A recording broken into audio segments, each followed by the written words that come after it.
기타 참조하시기 바랍니다. 예, 지금부터 손끝에서 시작하는 정보통신기술사 저와 함께 시작해 보시고요. 좀 더 많은 자료를 원하시는 분은 보시는 카페에 오시면 체계적으로 자료가 정리되어 있습니다.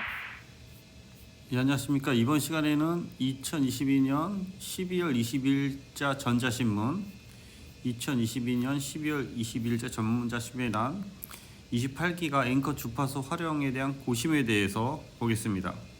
28GHz 그 앵커 주파수 활용법에 대한 고심인데요. 이거는 최근에 그 28GHz를 주파수를 회수했죠. LG랑 KT 거를 회수했고 SKT도 이제 조건부 사용하는데 그것에 대한 이제 중요한 시발점이기 때문에 요 기사를 좀 보기로 했습니다. 그래서 앵커 주파수는 그 신호 제어용이다. 요거 핵심으로 갖고 가면 됩니다. 신호 제어용이다. 나머지는 요거만 키를 알아도 쓸 수 있는 거죠. 연내 신규 할당 그 방안에 대해서 이제 발표를 한다라는 건데요. 기존 5G 신호 제어 용도로 활용하고 일반용 허가 때는 전화 인터넷도 가능하며 제4 이동통신에 대한 시장 진입에 대한 근거가 생겼다라는 겁니다.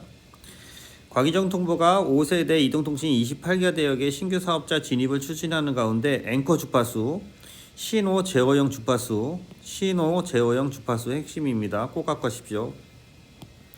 놓고 여러 가능성을 타진하고 있다. 앵커 주파수는 28GHz 대역을 상용화를 위해서 필수인 6GHz 이하의 대역 주파수이다. 앵커 주파수를 어느 대역으로 분배할지 용도를 어디까지 허용할지를 두고 신규 사업자 매력도를 높일 것으로 기대된다. 과기정통부는 연내 KT와 LG U+의 28GHz 할당 취소에 따른 최종 결정 과정과 함께 취소 대역에 대한 신규 주파수 할당 방안을 발표할 예정이다. 과기정통부는 28기가 대역과 함께 앵커 주파수를 새 사업자에게 공급할 방침이다. 이제까지 상용화된 5G 표준 기술로 28GHz 대역의 경우 단독으로 무선망에 접속해 데이터를 전송할 수 없고 6GHz 이하 서버 6기가라고 하죠. 대역의 보조를 받아야 하기 때문에 28GHz와 앵커 주파수의 병행 공급이 필수이다. 앵커 주파수는 이제까지 논의에 드러나지 않았지만 28GHz 대역 활용을 구체화하는 과정에서 정부가 어떤 대역 용량을 앵커용으로 설정할지에 대해 업계 관심이 집중된다. 과기정통부는 5G 특화망 28GHz 사업자에게는 앵커 주파수로 4.7GHz를 제공하고 있다. 그러니까 그 특화망은 4.7GHz 대역을 앵커 주파수로 사용한다는 거죠. 정부는 앵커용 주파수로 다양한 주파수 대역을 검토하고 있는 것으로 관측된다. 3.7기가와 4기가 대역의 경우 넓은 폭을 줄 수 있다는 장점이 있고 2.6GHz 대역은 5G용으로 변경해서 20MHz 폭 이상을 공급할 수도 있다. 지상파 UHD와 재난안전통신 용도로 분배하고 남아있는 700MHz 대역의 40MHz 대역폭도 거론이 된다. 정부가 앵커 주파수와 용도를 제어용으로 한정하지 않고 일반 이용자의 통신 서비스에 활용할 수 있도록 지정할 경우 신규 사업자를 끌어들일 수 있는 유인책이 될 수 있다. 서버 6기가 대역에서 약 20에서 30MHz 대역의 주파수만 있어도 사업자가 전국에 10만에서 15만의 기지국을 구축하면 이용자에게 전화 송수신 및 SNS 메시지 전송 등에 대한 인터넷 서비스를 제공할 수 있다. 새 사업자가 공연장이나 경기장, 백화점, 인구 밀집 지역에서는 28GHz를 구축해 특화망 서비스를 제공하고 그 외 지역에서는 앵커 주파수로 일반 이동통신 서비스를 제공할 경우 경쟁력이 높아질 것으로 기대된다. 업계에서는 앵커 주파수가 제4 이통사가 등장할 근거가 될 수 있다는 주장까지 나온다.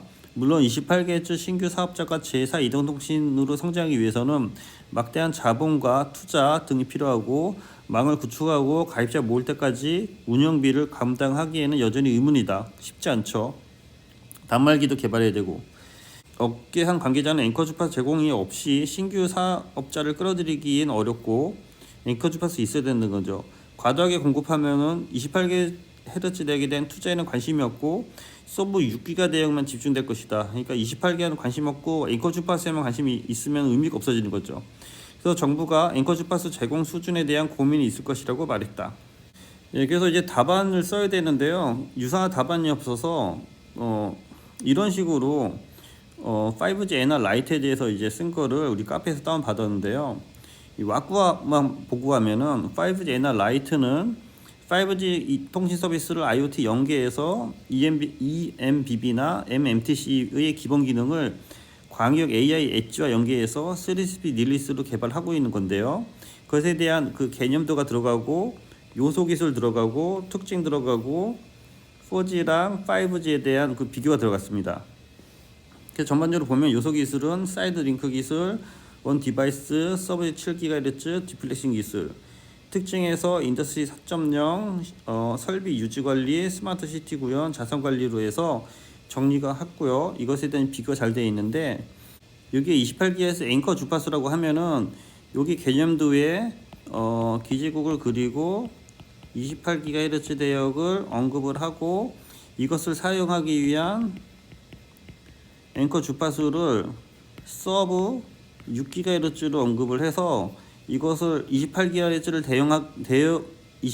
제대로 쓰기 위해서는 앵커 주파수를 기반으로 해서 28GHz를 땡겨오는 거죠. 그래서 어떻게 보면 이제 그러한 그림을 여기다 그려주면 좋을 것 같고요. 그래서 앵커 주파수에 대해서 요 밑에다가 일부 써주고 관련 특징을 적어주면 좋을 것 같아요. 그 내용은 이 앞에서 얘기한 이런 그 내용들을 적어주면 좋을 것 같고요. 그래서 서버 6GHz 대역이 있고 또는 5G 특화망에서는 4.7GHz 대역이 있고 또는 그 UHD에서 남은 700MHz 대역도 있고요. 이런 내용을 요 안에다가 적어주면은 어떤 그 답이 되지 않을까 싶습니다. 그래서 이런 포맷을 참조해서 답안을 작성을 하시기 바랍니다. 그래서 맨 끝에는 이제 전망을 적어주고 관련 내용을 적어주면은 하나의 답안이 마무리될 것 같습니다. 네, 이상입니다. 수고했습니다.